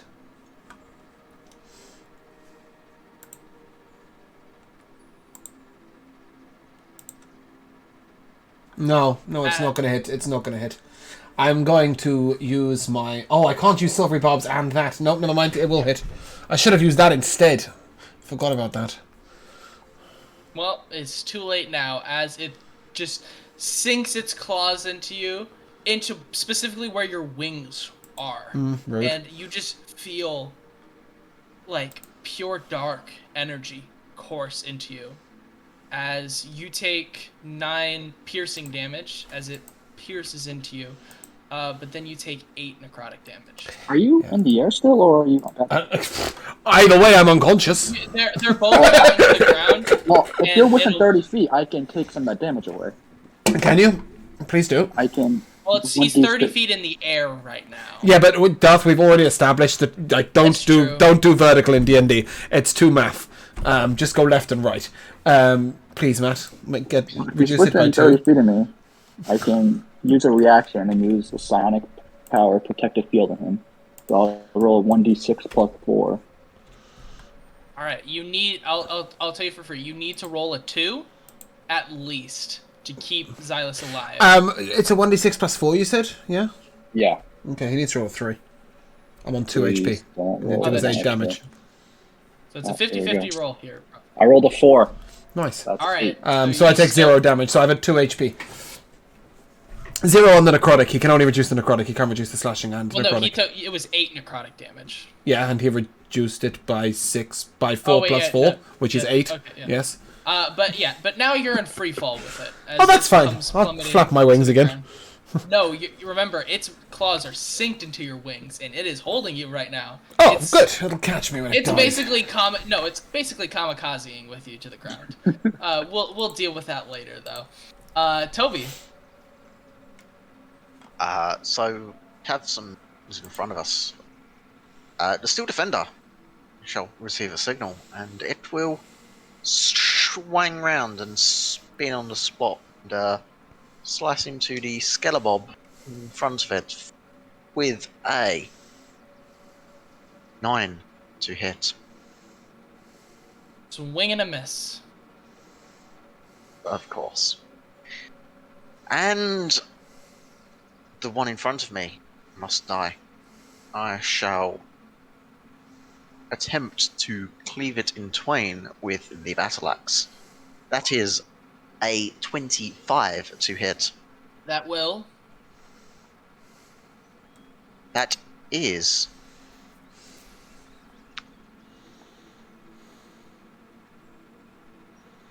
10 damage, I believe.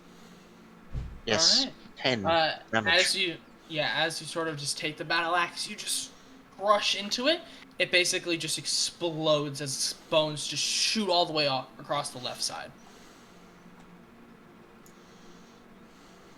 Is it possible for me at this point to charge up underneath roughly where Xylus is and see if I can sort of You want to catch him and the Gloom Stalker that's about to crash on top of you? Don't see do if I can that. at least cushion a fall? Don't do that. Alright, so here, let me sort of paint a bigger picture of what this is. Its jaws are clamped around Xylus, and then its jaws are, and then it took its wings and its claws and sank them into him. So he's basically cradling Xylus right now as they're Oh, following. so I'd be trying to cushion the fall of a gigantic fucking creature. Yeah, don't but do that. Xylus is out, so they're both going to eventually take falling damage Are they? when they We'll hit. see. Okay, maybe I don't want to be underneath that then. Okay, Yeah. let's not. Sorry, let's not. No, don't do that. Toby's sitting down there like, catch me. Is that all though? What I will do at least though, since I can move, I will come round the arse end of this Skelebob here. You get ready. Yeah, see what it's Alright. gonna. Miles. If that's all, it's Miles' turn.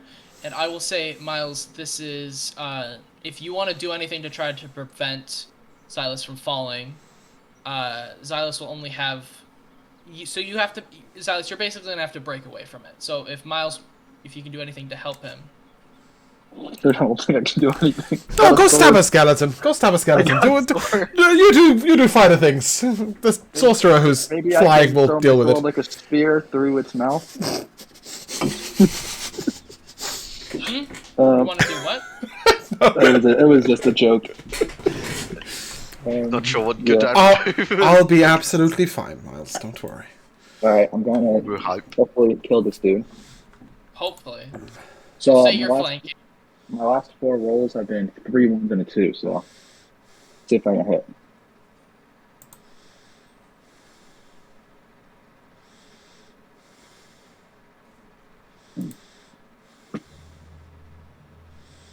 A 19.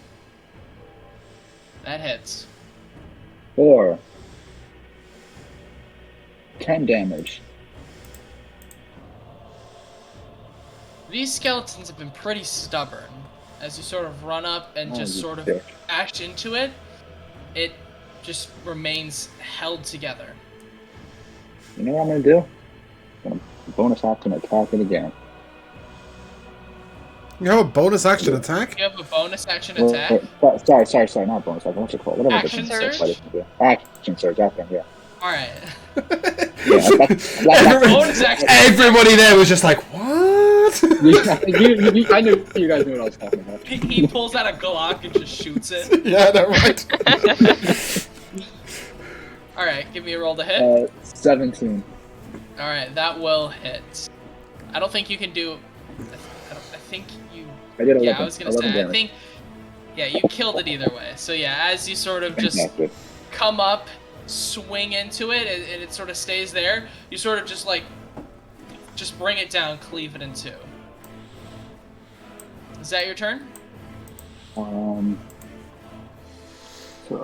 I'm going to move. Where did I move? I think I moved from like right here, right? Yeah. So that's So you moved about like 10 feet. 15, 20, 25. I'm gonna move right here. Okay. Are you sure you want to do that? I'm gonna move right here. All right, out of the beam. All right. Is that your turn though? Yeah. That's okay.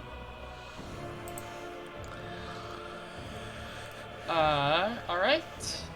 Xylus, it is. Alora, if I am inside this guy's mouth and the moonbeam is on this guy, do I need to roll to avoid damage? That's the question for the DM. Does it affect enemies and allies alike? It does. If he's got me in his mouth and we're in a moonbeam, am I in the moonbeam too, or is his jaws sheltering me? No. His Alora, jaws aren't sheltered. I'm gonna need you to roll 2 damage, please, because I need to half it to 1. I did get a 19 on my con save, if that helps. So you only take 3. Lucky me! Yeah, I'm unconscious. That's my turn. I knew that was coming. I suddenly realised that because I looked at the screen, right, and my character was here, and I was like, if I'm in his jaws, like, what's going on there? So I put myself in his jaws. Yeah, that's fine. Binks, it is your turn. So, just sort of... Sick. Good chat. the jaw. Darth. Darth, you're a robot. Hello, Darth? Hello? Yeah, okay, we can hear you now. Alright, I don't know. It wasn't what your happened. microphone, it was just you lagged. No, it said new audio device trying to connect for me. Oh, That's why I got confused Weird. for a You've got a second. friend. Oh, a ghost friend. But Xylus, as sort of like the necrotic energy sort of seeps into you, and Miles attempts to shield you from all of it, the moonbeam just hits you, and you get a warm presence. It's you think it reminds you of the Everlight. As you Oh, see a shit. light. I don't want to see a light at this point in time. No lights. I'm turning around, I'm running the other way. Well, you're currently clamped in jaws. You can't. Binks. No lights. Sorry, is the gloom guy still in the sky? It's about like 10 feet down now. So it's about 10 feet off the ground. It's basically about to slam down and basically die, if that makes sense.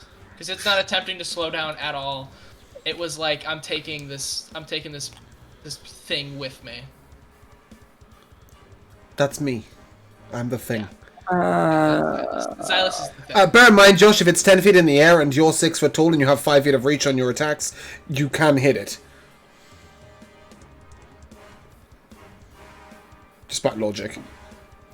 Alright, I'll Or you could reach Xylus, potentially. I wasn't gonna say it, but Mr. Healer, husband, yeah, please. yeah. I mean, if Tyler, if he's like, falling to his doom, then yeah, I will, double jump my way up to catch him. This is gonna sound a little bit weird, but I need you to make an attack roll. This is basically gonna be an opposed check as you try to get Xylus's body away from it. If you're trying to like catch Xylus, then he's still in the jaws of the Gloom Stalker. Are you trying to catch me or just poke me with healing shit, Josh? Because I'm in the jaws of a falling large creature. Oh, I see what you mean. How much health do you have? Me, I'm unconscious. Oh. Yeah, did you not hear me say he's seeing the Everlight right now? No, I kind of aim to ignore everything you say. That's Alright. probably not a good thing when you're a player in a campaign. Yeah, then. Yeah, then I'll be trying to heal him. You're gonna try to heal him? Alright. Yeah. What do you have to do to heal? Josh, are you with us, darling? You need to move your counter to somewhere near the melee range of what you're trying to do. Explain whether you're using an action, a bonus action, a attack roll. Like, come on, play your character. What's wrong with you? Well, I didn't know because I didn't know if I had to roll. And don't stand in the moonbeam. Yeah, but I didn't know if I had to roll something to get to you. No, you don't have to roll anything to get to him. I thought you were trying to free him. That's why I was saying to do that. Okay. If you're gonna straight heal him, then do whatever you would do to heal him. Okay. If you run into the moonbeam, you do have to make a save. He's got enough movement speed to run round. He's just not paying attention. Going around it. Okay. Okay, then I guess I'll jump up. I'll attack the bird. Okay. For just give me a roll to hit. That's a 12 to hit.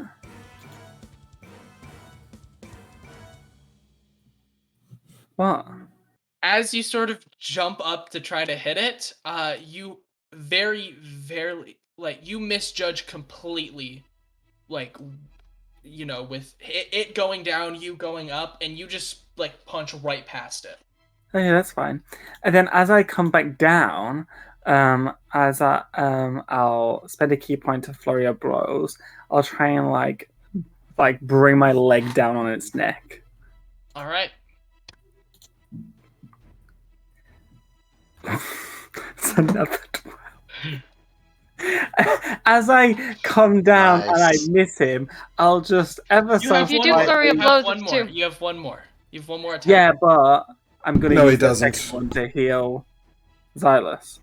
Alright, so yeah, as you sort of just you punched up past it and you start to fall down and you try to spin to swing your leg down, you depth perception miss it. Mm-hmm. And then I'm assuming Xylus healing. Yeah, as I come down, I'll just woo. I'll just tap him on the foot, and he gets 6 healing, which is max. So there you go.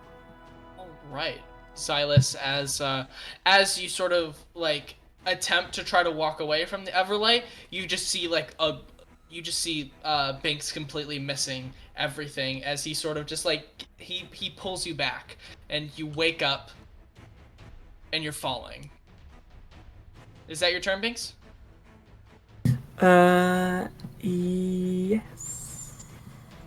All right. Bam. It is your turn. This thing is basically just crashing into the ground right now, right? I'll say by now it has fallen completely. And it Xylus is partly shielded because the Gloom Stalkers, taking up a lot of real estate. And it falls over and it basically splats like a pancake. But Xylus, as you hit the ground, you sort of it's just it's the weight of the Gloom Stalker just sort of hits on top of you, and you take 5 bludgeoning damage. But yeah, with that, the Gloom Stalker is dead, and anyone paying attention over there, it seems like the other party were able to do just fine and able to take it out. I'll shut off the moonbeam, but it's moved back, so I can't get rid of it. Oh yeah, don't worry, I'll do it. I'd like to take a moment to check around. How's everyone doing? I'll throw a Cure Wounds on Xylus. Oh, thank you. 6 more. Io will sort of come over along with Irvin, and Gossariad, as Maggie's a little bit too big to fit across the bridge. So Dermont's gonna wait over with him, and Ao will say, we heard some fighting. Is everyone okay? Exquisite timing. Thank you for your help. I believe we have something of your friends, and I'll gesture towards Irving, and turn to Toby. I'll head on up to. I'll walk on up to Irving. You had a ring, yes? Yeah, it's on my, and he'll sort of look down, and it's gone. Where did you find this? I'll pop back open the compartment that I've stashed the ring in and Give me a technology check to see if it gets stuck. I'm joking. No. It's sort of you gotta like jiggle it a little bit, but yeah, the compartment. Oh dear, the battle has jammed my compartment slightly. Just a hard yank one of the forces skeletons. it open. Yeah, one of the skeletons hit it, sort of dented it in, making it. You gotta just really like yank it force open it out. and fish the ring out. This ring is yours, yes? I'll just place it straight in his hand. Yes. Thank you. I'm sorry. Toby, was it? Yes, you may call me Toby. He'll sort of like reach out his hand. It's just like, thank you very much. It's to shake your hand, basically. Yeah, I'll take his hand then. Yeah. Yeah, he'll sort of wrap his hand, like shake. Thank you, and she'll say. We found it among the creatures that you slain. Oh, you saw Ao will sort of be like, you saw those Gloom Stalkers. Yeah, they've been appearing more and more lately. It's very strange. Something isn't right in the world. I'll say that. But we were passing by doing some hunting, and I heard the screech of one of those Gloom Stalkers, and so we rushed over to see what it was, and well, look what we see. This is now numerous times we have encountered these creatures, it seems. I guess the world is ever changing. Is everyone alright? Does anyone need healing? I would look back to my party. Binks and Xylus between them are just like, there's blood gushing out. Venom everywhere. My breastplate's dented into my side. I've got a tooth mark just under my chin that's like deep into my neck. I've already put my hand to Binks and healed him for 10, by the way. With lay on hands. They will live, but they are wounded. Well, she'll sort of gesture to like the sky. It has gotten darker. When you guys came across this, it was already about like dusk, about to turn to evening. She'll say, well, we're not camped far from here. I wouldn't mind if you joined us and we can patch up your wounds a little bit, let you all rest for the night. I'd be most glad to share a fire with you again. Though, considering the state of the world, I believe that would be welcome. I hope it's a little far away from... And then I'll gesture towards the corpses in the tents. Yeah, we're a ways off. We didn't smell it when we sat down, and with that, what time did we start today? We started like 6, right? 6:30, 7 o'clock actually. Yeah, we can. I mean, technically we're due for another half an hour. All right, if that works. Take a short. With that, we'll take a short break. There's not going to be much after this. That's why I was asking. That's fine. Just a minute. But yeah, I got to go to the bathroom, so cool. That's why. Yeah, fair.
hello and welcome back.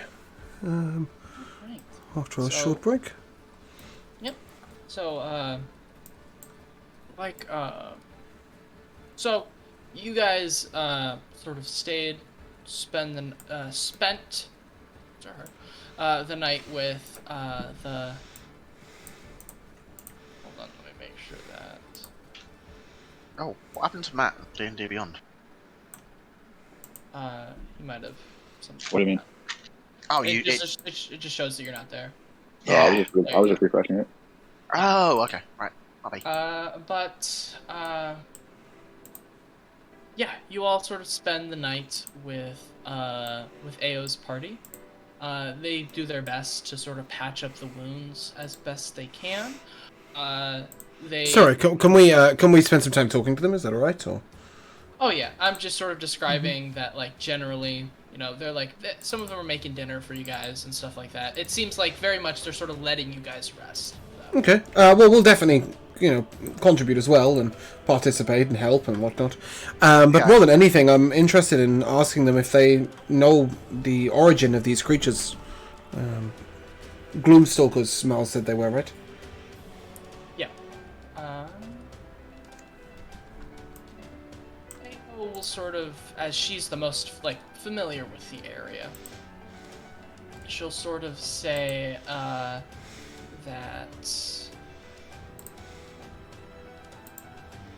I'm not. All I know is that they aren't from here, which I guess you probably could have known, but just word through the grapevine that I've heard is that they may be agents of the betrayer gods, but they also just could be crazed beasts that eventually were mutated by magic or what have you. No one's really sure right now where they came from. They sure as hell put up a fight, don't they? They did indeed. The three that we fought earlier, it was a very hard-fought battle. And the fact that all we lost was Irvin's ring, she'll sort of like gesture and like a little playful, like, bumping at his shoulder. We got lucky, to say the least. We got the drop on them, were able to hit them before they were able to fly away and all of that. I'll say, if you fought them head on, you definitely would have had a harder time. Praise be to the Everlight that we're all still here. The strange red moon last night left me feeling unusual, to say the least. Upon you saying this, Dermon, the goblin cleric, sort of come over and say, "Moon? What are you talking about?" You saw no strangeness with the moon last night? The smallest of the moons. The Ao and all of them will be like, "We didn't see anything last night." Oh, strange. Dermon will sort of, he has like a necklace on, which is his symbol as a cleric. He'll sort of channel it, and then sort of like light will start to shine upon you, and it's an unfamiliar light. It isn't the Everlight as you know it, but it is still like a little bit of like a warm embrace, if that makes sense. Yep, I've experienced other clerics' magics, yeah. Yeah. And he'll sort of get a feeling, he'll just say,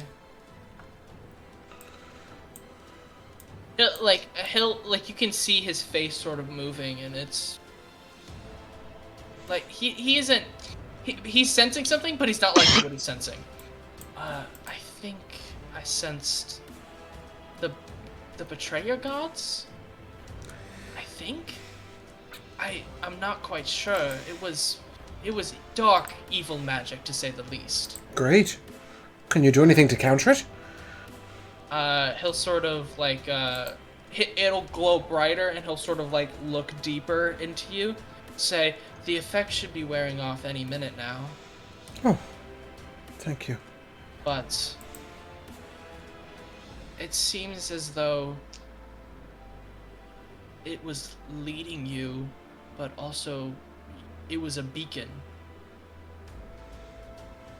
Beacon for what? He'll sort of, like as the light just sort of starts to die down, he'll say, "I think whatever that cursed dark magic you saw was partially leading you towards danger and acted as a beacon to monsters and other dark things to come after you. I have a feeling that if you didn't come across that moon last night, that you might have not even come across those Gloom Stalkers at all. It was calling beasts to us. From what I can tell, I think it may have been. I think As if someone or something wants us dead?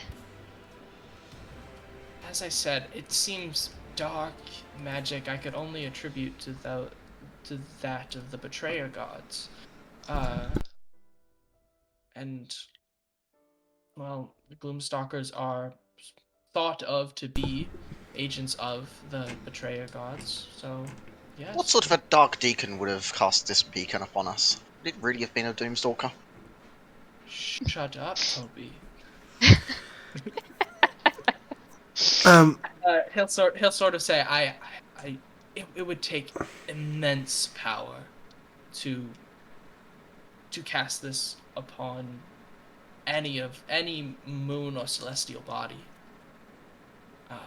But it the wasn't fact cast that- upon the moon, right? It was cast upon us.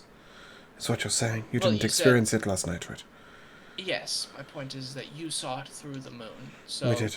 whoever did it must have been incredibly powerful and focused to only hit you with this dark energy rather than Powerful cleric of the betrayer gods? he'll sort of like you can see he's starting to like stammer a little bit, and Galsariad will sort of come over and he'll say, think of it like this. You're shining a light at a mirror, and it hits the light and it redirects it. So think of the moon basically as a mirror that this dark cleric or whatever it may be was using as a mirror, and instead of it just blasting the entire world with this magic, and instead focused it onto you, like shooting Indeed. it at the mirror and then at a magnifying glass to specifically hit you. I understand, and powerful, complex magic, I'm sure it is. But more of interest to us is who could do it. And I believe the other question would be, Why us? why us? Yep. You'll sort of hear Maggie like chuckle in the background. She'll say, well, you do have the shiny rock. You get the sense that she's not like the most intelligent, but sort She's of also not Irvin wrong. Irvin will sort Yeah. of say, our friend here does have a point. You are the ones here with the sacred amulet that he'll sort of jokingly be like, knocked all of you out, and you all had a shared dream. Well, I was all for being agents of prophecy, but targeted by dark gods. I'll turn to Binks and sort of remind him of last night's conversation. I told you the heroes always die on the way. And I told you that if we weren't doing the right thing, they wouldn't bother us. Well, maybe we should Say that exact thing, actually. be doing not the right thing then. Irvin will sort of chuckle and he'll say, well, the way I see it, all of you are still alive, so Yeah, for clearly now. whatever they're doing. Well, he'll sort of like elbow you in the shoulder and say, you have us to save your asses. I'll put my fingers into the wound from earlier and just be like, alive for how long? I don't feel great, I'm not going to lie. Ao will sort of pipe up and she'll say, well, we're not far off. We're probably about half a You're- day's journey from... And your healing has been exquisite, don't get me wrong, I'm not criticizing it. It's just, I don't feel like nearly dying every day because we're doing the Well, right thing. Yes, that's why I was saying, let us accompany you instead of going ahead of you for this last leg of the journey. Just because It seems this fight was especially hard on you guys, so That will be most more pleasant. safety in numbers. And I'll sort of turn to them all and... Do any of you drink goat's milk? Maggie will sort of say, she'll sort of like raise her fingers and say, "We have a little bit left. I've drank through most of mine." I'll look to Thea. We're in good company. And, Sort yeah. of shake my head. But unless anyone else tries to make more conversation that night, then sort of it's like, you know, conversations talking about like trips on the road. But after that, it's a pretty peaceful night. Everyone's able to get some rest. You know, I'm assuming you attempt to try to take watch, but sort of AO and the party will be like, "We want you guys to rest." We'll point out that the robot doesn't sleep, but apart from that, yes, we'll... The robot may not sleep, but I definitely do need to spend a significant length of time performing maintenance and repairs on my damaged form. You're not the only one. Everyone's able to take a long rest. But Binks. It's calm down, James. I was just the way you were like, everybody's gonna take a long rest except Binks. No, Binks, you do take a long rest, but in your dreams, you feel after last night, you felt a lot closer to the Jewel of Three Prairies. And with your partner almost getting to go to the Everlight the other day, when you sleep tonight, you do sleep, but it feels a little bit restless, as you have a dream. It's when you wake, you can't fully remember it. It's only like flashes. You see a city, a beautiful city, but you see a split second of it perfectly fine, but then it's completely covered in flames.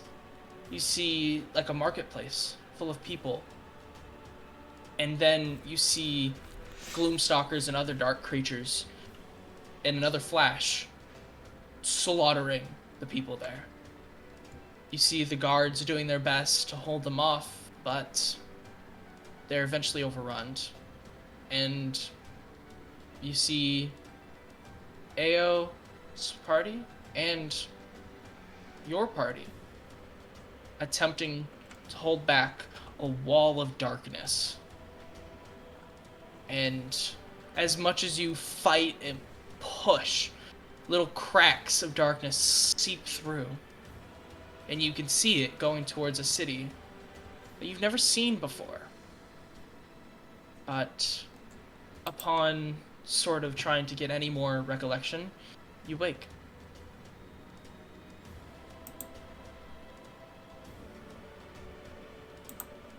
Those dastardly dreams. Gosh, that's upsetting on many levels. I kind of like jolt upright, like panting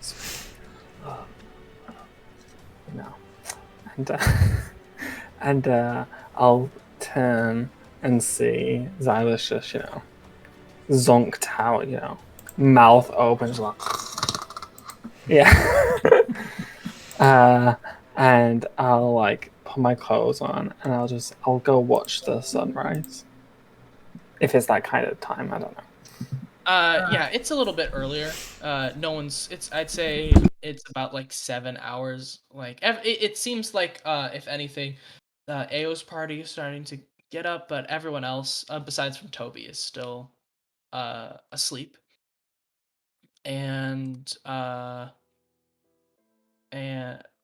But yeah, you come out and you see sort of AO still like poking at like the last little embers of the fire.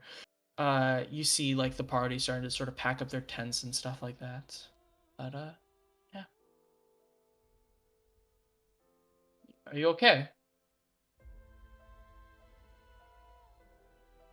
Like my eyes will like dart around a bit as if to like, I'm like, yeah, just like to be up and early. like to get my yoga in, and I'll start stretching, and yeah, start doing some positions. Ao will sort of look at you. She'll sort of like squint her eyes a little bit.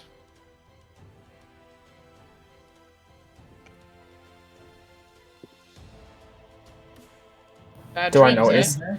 What? Yeah, she's looking you up and down, basically. Like she's, cause she can tell that something is wrong, basically, and so she's like basically trying to discern like what it could be. But yeah, you notice this.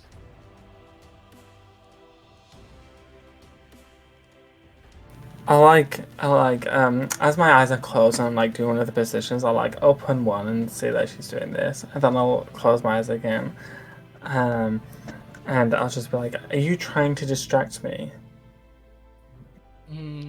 Restless night.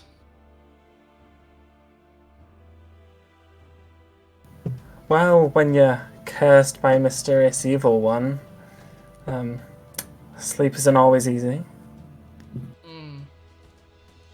If you want to talk about it, I'm told I'm a good listener. I did hear you sort of thrashing about in your tent. Although, I know you have a partner in your tent, so that could have been a completely different sound for all I know. She'll sort of like wink at you a little bit, like... I'll raise an eyebrow. Do you often listen to us while we sleep? She'll sort of like gesture around, and sort of upon her doing that, you notice there's like, it's dead silent everywhere around you. It's like, even the most minute detail. She'll sort of like take like a little coin and then just like drop it on the ground. And, you know, normally it's like, oh, it's a coin, it just falls on the ground. It sounds a lot louder because everything else is so quiet. So just because I can't hear anything else, it means all the other little sounds are just heightened that much more. If you don't want to talk about it, it's fine. I understand. But there's really nothing to talk about. All right. She'll sort of like take the stick, sort of put it in the fire, and then she'll sort of like go over to her own tent and finish packing it up. And as everyone sort of starts to wake up, they'll say, it's about 10 p.m. Yeah, it's 10 p.m. You waited a whole day. It's about 10 a.m. And sort of the Aos party will say, well, we're almost there. We get there. I know a great place for breakfast. Or rather lunch, I guess. Lunch sounds good. Yeah, so you guys spend sort of like about 30 minutes again, not very long, packing up and stuff like that, and yeah, you guys walk, and it's sort of like you can kind of see it in the distance, but at the same time it's like you sort of turn the corner and then you see it, right? And it's a grand city. And Binks, you recognize it. Dun dun dun. As you sort of all like approach the gate,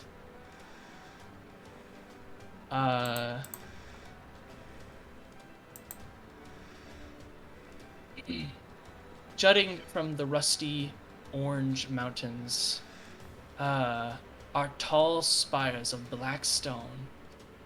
This is the Betrayer's Rise, a foul fortress from times long past.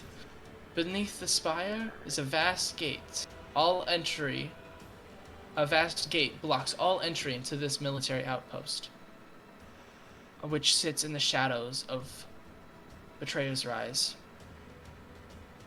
As you all approach, soldiers clad in chain and iron approach and say, "Halt! Identify yourselves." Ao will sort of Xylus. say, we're a traveling party from Giago. We have urgent business in the city, and the guard up top will sort of like furl his brow a little bit, but he'll leave the tower, start to come down, and he'll say, and then him and about 3 or 4 other guards sort of come out. All of them have spears and shields in hand, and they'll sort of say, they'll like look all the 2 parties up and down, and say, "Are you mercenaries? Are you adventurers?" That's a little bit of a stretch, but Are we you can fight if we warriors? have to. Why? We need Have your you trouble? help. And with that, you hear an explosion in the city. And with that, I'll turn to AO and say, I hope that wasn't the lunch place. Lunch will definitely have to wait. oh yeah, with that, we will end for today. And before anything else, good news, you guys all finally leveled up. You're all level 5 now. Sick!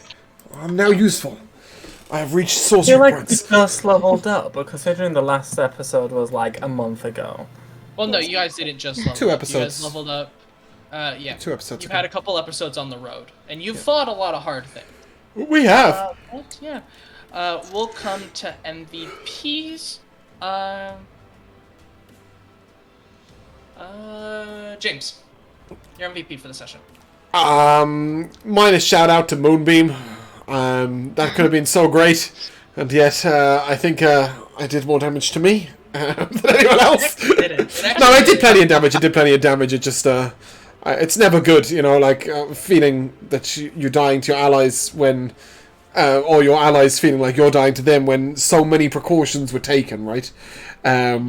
It's such a stupidly small AoE to get hit by as well. But yeah. Yeah, when you put it directly on the creature and then it kamikaze. Yeah, it ate me. It's like, But no, I think I really enjoyed the Red Moon, atmosphere. I think that was beautifully done. The Ill Omen is what it was called. Yeah, just a bit. Yeah. Jamal. I'm just gonna have to give one real quick to the look on James's face when I'm just like, I'll take this ring and I'll stash it in a compartment on my person. Well, you know, I like the idea that our robot has drawers. Yeah. Just I like to imagine compartments I it's can like a stash little in. door that opens up. You just like Yes. pull it out. It's like That's in exactly it. specific slots for rings. You have like another one that goes for like pendants. They're meant to be open for it up, there's, like, a screws and nuts and mini bolts and fridge. shit. Yeah, they're meant to be for screws and nuts and bolts, but no, there's now a ring storage bit. That's fine. So yeah, I'll just go for that. Just James's reaction to that. I just found that quite comical. Alright. Alora. First time I cast, like big boy second level spell, and I took 5 damage and immediately lost concentration. That's great. Yeah. Matt.